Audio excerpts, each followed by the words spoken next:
Episode 14, Australia. I also like the way that David Coulthard criticised on it, who's obviously got a very short memory coming into the pit lane in Melbourne and stuck it in the wall. But there you go. Racing drivers are racing drivers.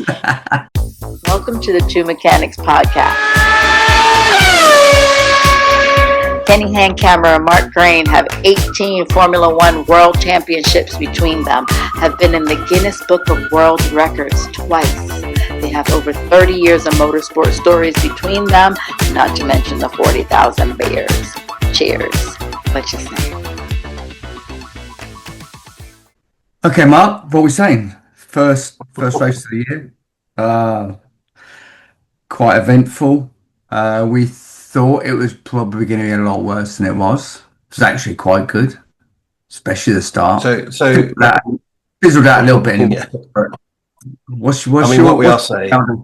What's your roundup on it? Well, it's early. That's what we're saying. Okay, so we're saying, what's it, 5 o'clock? When you said I've got this idea, I didn't think I'd be like going back to pit lane spec and getting up at 4 a.m. and. Well, yeah, I when can't you said live in California. I've got this great idea. I've got this great idea. I remember can't very live in the UK and I live in California. What am I supposed to do about that? But yeah, first race. So, what are we saying? Yeah. What are we saying? What we're saying is, first thing before we start racing, Oscar, he's got the big moose on his back, which happens a lot with your home Grand Prix. We've seen that so many times. Everybody has their home Grand Prix and something goes disastrously wrong. And he went off and he's got that big moose on his back, isn't he? So and never even made the start. Yeah, I think let's not be under. No, he didn't. He shunted. But let's be under no illusions. And a fair play, because he's put his hand up and he said, "Yeah, I can't remember his white line or curb or what have you." But that was it. And then he got a snatch of torque, snatch of power, and he shunted it. There's nothing wrong with the car. Well, there's everything wrong with the car now because it's in a million bits. But I also like that was it. I also like the way that David Coulthard criticised on it, who's obviously got a very short memory coming into the pit lane in Melbourne and stuck it in the wall. But there you go. Racing drivers are racing drivers. So it was already, even before all the cars had got to the grid, it was quite an adventurous race, wasn't it? Going into the new regulations and all the rest of it. We had Hulkenberg as a non-starter, right? That was pushed off the grid. Yeah, and we've all been there and pushed cars off the grid. That is eye-watering. But this part of the business, and the regulations are very new and pretty pretty radical. And I think, as we discussed, I think we all said it was too much too soon, perhaps. Maybe we should have done the engine first and then the aero the year after or something. But anyway, we got what we got. I have to say it was a lot more entertaining than I thought it'd be. Although there was still a lot of huge gaps between the latter part of the grid, but which I haven't seen since I can't remember. 30, 40, 50 seconds and some. But I think if you wind back a bit to qualifying, you had Max that was out of position. I think that we will come under the race result in a minute, but basically you had Mercedes and Ferrari up at the front, and you then in a more even and more, if Max had still been in there, Hadjar did a fantastic job, I thought, and it was really unlucky for him to have the fantastic, what looks to be like an engine failure, but I don't know. We'll find out, I guess. The grid, I think, was pretty much where we thought it was going to be. In that you had Mercedes, Ferrari up at the front, then you had McLaren and Red Bull tangling, and then it was Bortoletto, wasn't it? It was the Audi picking up the the last place in even though he didn't start Q3, I don't think. But so anyway, But what a great result for Audi, a right? grid that we thought was going to happen. Yeah. And Sorry? a great result for Audi. Great result for Audi. Great result for Haas. Huge fan of Behrman, as you know.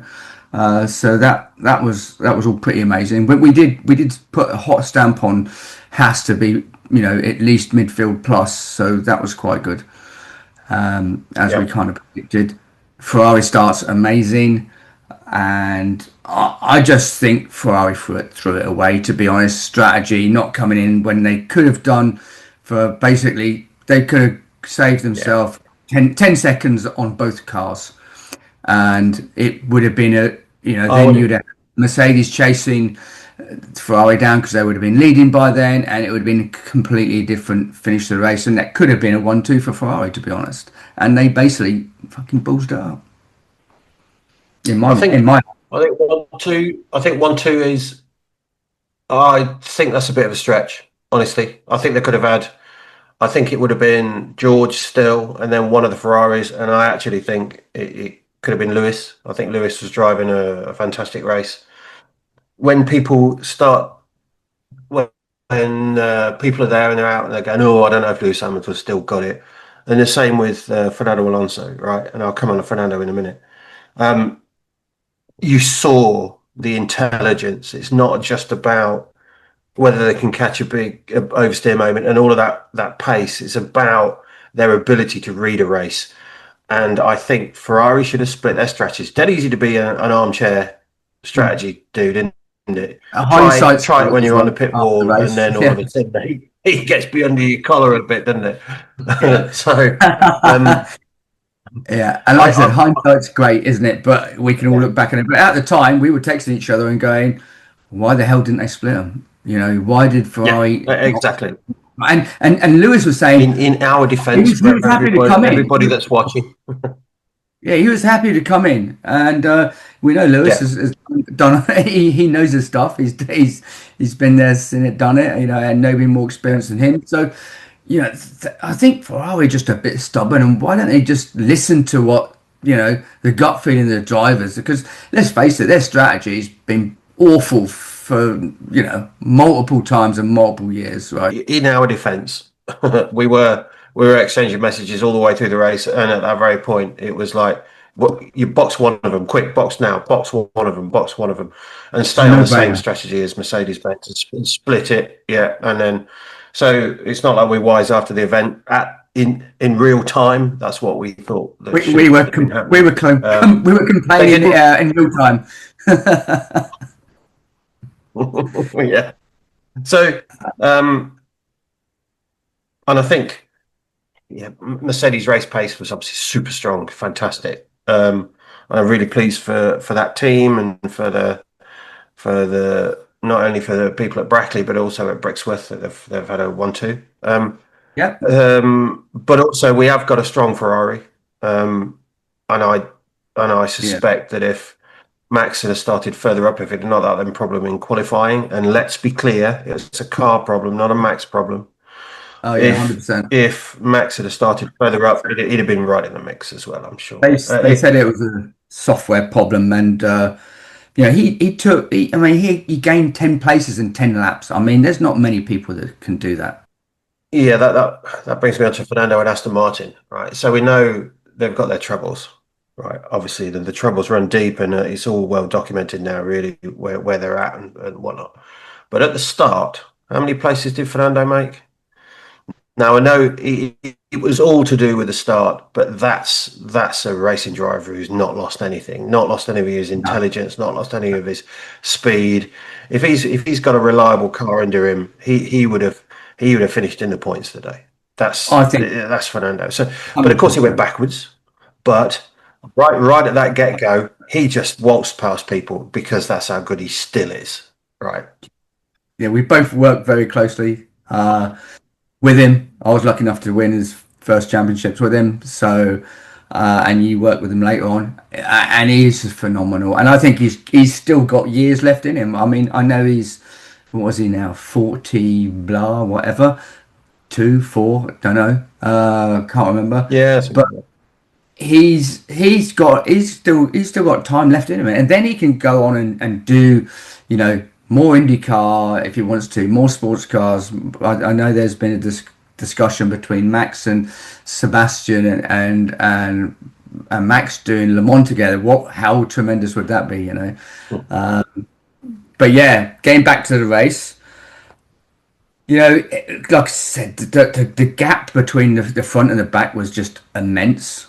We kind of knew that it would be, and fair play. Cadillac finished their first race, did they? Yep. Yeah, Perez. Yeah, I think Perez. so.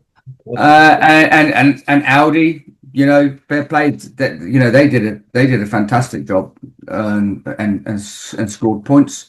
Who's your man of the match? Who's your best driver out there? I mean, I think Max did an amazing job. So George did an amazing. Yeah, I mean, you mentioned Lindblad, and yes, that's a heck of a performance. That is 18 really years old, first race, and scored I points. think He's got to be there, I think hasn't he? the team. What can I say? I mean, it's very difficult to go away from George, and the reason I say that is because he's won the Grand Prix. He's won it. He's seen his teammate off, and he's raced hard against Leclerc. Yeah, and it was very cat and mouse for those at the reasons. start. I've got to give it to George. Yeah, and it was very cat and mouse at the start. I was very surprised and quite happy to see them going backwards and forwards, and there wasn't so much of gaps between them. And it actually, if you put all the science and BS and technology and the complications of everything, forget about all of that. If you're just seeing cars racing against each other and overtaking, that's all we want to see. The rest of it we don't give a shit about, to be honest, in my eyes. No, exactly, and it's what every fan wants to see, isn't it? It's what every Formula One enthusiast, motor racing enthusiast wants to see. So I think that there was good hard motor racing at the beginning.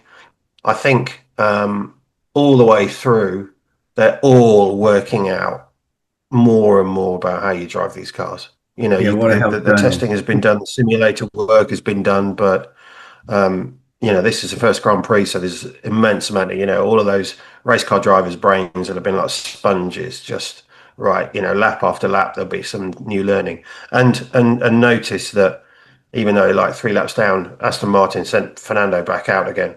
And that was, I'm sure the FIA and Liberty and everybody would not like to hear this, but that was a test session. They were going back out and putting more miles on the car and just trying to get as much data as they can, because they'd obviously made a fix in the garage that allowed him to go back out and get some more miles on the car. So you've got to do that. He was never going to finish anywhere near the, and again, that's the drive of Formula One. So that you never, if you've got an opportunity to learn, you go and take it. So that's what that was all about, which shows again the appetite for that team. Yeah. We've all done that. You've done that. We've done that. The cars, we were going to finish last, but we would like to see if the engine's going to survive or the gearbox is going to survive. And it is a test session. And looking back, there's a lot of things you can criticise. With all these new regulations that came in with engine and aero, should there have been more, test time for the teams? Should there, been a bit more, it's not so stubborn on, everybody moans about cost stuff. So I think, like I said, hindsight's great, isn't it? But we got what we got. That's George is drinking the champagne, and fair play to him. Well done. He did an amazing job, and it was early on. It was great racing between him and Leclerc. Great to see Lewis is back on form, because he is. I think that it'll be interesting to see how China goes, because it's a different track again, right? And we know that Melbourne always is a little bit different to most other tracks. And China last year was actually probably the most boring race of the year. So there'll be some challenges there. Hopefully the regulations will, people will get their heads around how they, use all these tools they've got. And China hopefully should be better. Yeah, fingers crossed. I hate to say it, but I think what's going to happen is everybody's going to have come away from this race. They're going to understand a lot more about actually wheel to wheel racing and power deployment and so on and harvesting. We've only just we've done one Grand Prix. The first third of that race was very exciting. Then it kind of normalised after that, didn't it? It did You get know, a bit let's boring. be honest. You know, Yeah, so I did go for another glass of wine, I have to say. yeah, it was a little bit early for Just me on that one. stage, Okay. but yeah. But I was a little bit more like this at that point. yeah, but it was great to see Bem and Hadjar, Linban That, and Lewis storming through again like he used to, yeah, and he was very close. He was half, kind of half a second away from Leclerc at the end. That was great, and I know that when we've got these yeah. the To pick up on the other point end, you've just made, other end of I the think grid is we've got these woes with Aston Martin, which is another thing, isn't it? yeah, yeah, but mate. The, I don't know what else we can say about that other than I know that how hard they're working to fix it all, and I know that they're helping Honda out in Japan with trying to fix these vibration issues. They've got key personnel out there. I know Andy Cow's gone out there, so they're doing whatever they can to assist Honda, and we just have to keep a watching brief on that one, but don't expect anything. I would say with that it's very difficult for them to have any huge effect before we back in Europe, frankly. So on Totally. a We on pass it. something We a little pass bit more Verona. upbeat, something that you just touched. Hopefully. Yeah, exactly. It's something you just touched on. I think very exciting about Lindblad. I think Alan Pomena, our mate, the bat. I think he's got a super talent there.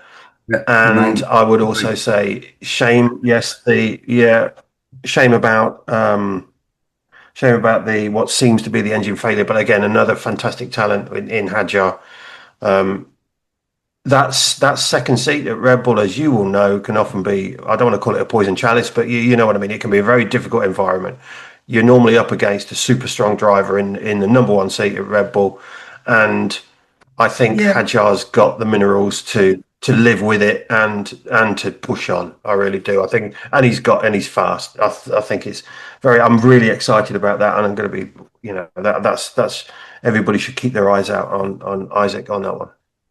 I totally agree, and I think the other sort of kind of way of looking at it is you're coming in as a teammate next to Ayrton Senna, right, or Michael Schumacher, and these Yeah, guys that they are soul destroying. We saw Michael Andretti coming against Ayrton Senna, and when we've seen multiple people come up against destroyed. and Jos Verstappen was one of them against Michael Schumacher, etc. And multiple more. So it is devastating when you come up against somebody with that sort of talent, and we work with them all, and we understand that is a huge difference of talent. All these people that are marking out George as world champion. I mean, come on, we've done 2 or 3 weeks of testing and one Grand Prix, so that's all a little bit previous, in my opinion. And another reason I'm saying that is because Kimi Antonelli shunts in FP3. Yeah, His team did a fantastic job. They're worth a mention on our podcast because they did a superb job. They got that red flag that helped them out a little bit when Max yeah, shunted. I'll give you that, but they did a great job to get that car back together because it was rooted right. Where yeah, this is going though is where this is going. Kimi Antonelli drove out flat out. Didn't even think about, that reminded me of Mika. And it was, you just like, go, car destroyed. Who knows where the front wheels were pointing. Yeah, we yeah. set the spare suspension up and all the rest of it. You got all of that going on. So we know all the prep is done as much as possible. But I think Antonelli there just showed some proper balls. Oof, didn't even think Yeah. about it. Bang. And look where he qualified as a consequence. They're fantastic. So I think he's Toto's had the patience with him. He's shunted God knows how many times, including his road car. He's written that off as well. So, but Toto's had Toto's had the patience, and I think he's a real talent. That kid, isn't he? Fantastic. He's very exciting to watch. And So it takes time, and I saw. I don't. I don't think I've watched this Drive to Survive thing ever. I watched the first half. Even 10 minutes in the first episode when it first came out. But it that's was about the same as me. it was on in the background today. Obviously the last one, and it was actually it was an interview with Jonathan Wheatley, our old friend, right? Yeah. And he's new. He was his first year, newly in as a team principal, and he's completely right. It does take time before you settle in. You can't just expect to be straight on it straight away unless you're exceptional. Okay, like the Michael Schumachers and the Ayrton Senners, Mickers and etc. Those are extreme individuals. Alonso had been one of them. But yeah, you have to give people a chance, and I think that was quite a good a thought process from Jonathan, who knows the sport inside and out. He came from where we came from. We all grew up together, and to see him grow into that and have that attitude, I think it was amazing. Something else that's going to come out of this weekend is the amount of shunts. Now how many parts you don't have at this time of year, so that's going to be it. Yeah, that's going to be it. That's going to be especially a week apart, right? 1 week apart. Yeah, exactly. There'll be a lot of sweating over all of that. And it's not just down the road, is it? It's the UK to China, right? It's like, yeah, it's like and back it was much easier when we did it because you could just say put the jet on, right? So we just put a jet on, but with budget restrictions and stuff, you can't just put the jet on like we used to. It's not just sending a van up to Silverstone, is it? We should probably do a podcast on the amount of times we did that and the unusual things we did in jets to get things out to circuits and the expense, etc. But that's for another time. I'll tell you what I did think of. I'll tell you what I did think of when I was watching this race. Do you ever? Where was like Red Bull's hotel most recently compared to in relation to the track? Yeah. We were probably we stayed at several places, but at one stage we could actually walk across the park. Right. That was very early on. It was very early on. But then we moved to somewhere else. I think we were, I think it was a Novotel, and it was it was 25 minutes or something. So one of the aerial shots reminded me along the back straight with the high speed kink and all the rest of it. On the outside of that, there's a main road, and I think it was a Carlton. But anyway, McLaren certainly used to stay there, just on the outside. And the Australian races, qualifying, everything's shunted back to try and get it as close to European time as possible. So it's always a late starting race. And so that meant that the alarm actually wasn't going off till about like 9:30 or something like that, 10 o'clock, because you were later to track. Even though it meant you were later getting away, but they used to Stoddard, the guy who owned Minardi for a while. He had the 2-seater car, didn't he? And because it was Australia, so he would run that thing. So you'd be in bed, and where the old McLaren hotel was, the car would be going down, and you'd wake up, your heart pounding because you think you've slept in, right? And it's like practice session. It's horrible. Absolutely horrible. You wake up with a cold sweat. And then it's that 2-seater. You can't get back to sleep. Yeah, we used to do that back in the old pre-qualifying days as well, when they used to fire up like way earlier than we ever got to circuit. Back in the Perry McCarthy days when he was live. That was the name of the car, wasn't it? Yeah, Andrew Moda. Yeah, Moda, and what a shame he didn't get a good enough break. But there you go. So I think, woes of Aston Martin. much more entertaining than I thought it'd be. It got flat in the middle. I think everybody can say that. We could go into a whole load of BS technical stuff, which we don't need to do, and we don't want to be as boring as lots of other people are doing. But the boys will be out. It doesn't matter where you are right now. It doesn't matter if you won or lost. You're out in Melbourne. They'll be packing up as fast as they possibly can because they want to get out drinking. Because Melbourne. But again, for everybody watching, when you turned off your TV at the end of that Grand Prix, you might have watched those bits of wash up pieces by Sky or all the rest of it, another 20 minutes. There's 6 hours of work, isn't there? 6? You did it quick. We did it in 7. We all thought we were good. When I was doing it, it's another day's work, isn't it? Give or take, it's another day's work. When that flag drops, race ends. It's another day's work.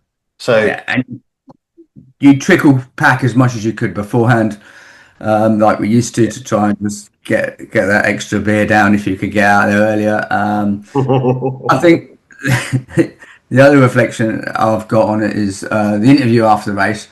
What the hell did Jensen have on that shirt? What was that all about? He come from Hawaii. I mean, come on.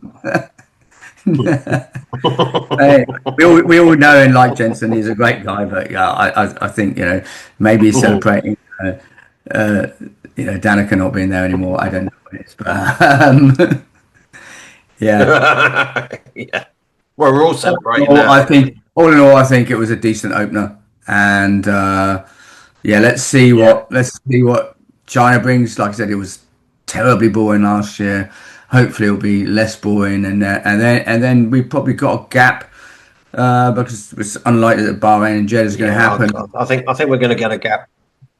Yeah, and they said they're not going to replace them with anybody. They're not going to replace them because you can't just say, "Oh, let's just go to Imola or Nürburgring." You can't do that. It's too much.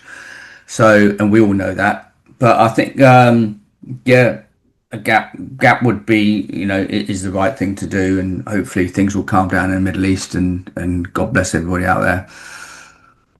Yeah, we had plans to bring a guest on, but unfortunately, just a personal situation with them, with the guest, and they couldn't make it. But we do plan to have guests in the future. I think to Ken's point, we've had a decent motor race that kind of tailed off. I think that the evolution from here on in is going to be so hard and so fast. A point that myself and Ken made when we were looking at the cars at Barcelona and then in Bahrain. Look at the cars now that it raced in Melbourne. They're so different. All the detail changes and so on. So it's going to be a proper arms race to keep on hard developing these cars. The teams have all got a lot more data. The drivers' heads will be buzzing with what they could and should have done. I think we could have had a Mercedes on the top step and a Ferrari on the second step today. I really do. So I think that's good reason to be excited for moving forward. And it remains to be seen. I think Red Bull were faster than McLaren. McLaren have finished ahead today, so that's another battle there to keep an eye on. But let's see. And yeah, we're planning to get a guest on for China. That's in the planning stages. Again, just trying to hustle things around a little bit there. But so please stay tuned for that one. I think that's about it, Ken. What else have you got to say for this season opener? Anything else? No, I think it was much. Apart from it's much more enjoyable than I thought it'd be. Still a horrible gap between midfield and the front, and from midfield to the rear. It's a lifetime, but hopefully everybody will catch up. What doesn't help is the cost cap. Like when we were doing it was very different. Obviously, we just throw the kitchen sink at it, and money wasn't an issue. But that's not the way it is these days, and hopefully they'll be smart and they'll work it out. And I know it's very early hours for you, Mark. and you're probably suffering a hangover from the rugby yesterday, and it's 11 o'clock I my can't talk time. about that. Well, you mean you can't? You can, but it's probably too shameful. But and I think that to be honest, yeah, let's see how we go next week. I'm off to New Orleans tomorrow morning at 5 o'clock, so in a few hours' time, and then I'll catch up with you next week. Hopefully, it's a better time. So I'll have a beer for you in New Orleans, mate. Thank you very much. It'll be appreciated. Yeah, cheers. Well, thank you everybody for watching. Please keep sending us in your feedback and any questions, and we'll be sure to answer them and react to feedback as well. We aim to keep pushing on, get it better, get it all working nicely. So, but thanks again for everybody watching, and yeah, please tune in again after China, where we've hopefully got a guest for you, and more insights into the paddock. And don't forget that Kenny and I have actually been in the paddock, and we've got good friends in the paddock and all the rest of it. There's a lot of people claiming to be experts out there. Yeah, well, hopefully we can give you a bit more insight. Okay. Take care, everybody. Cheers. Bye bye.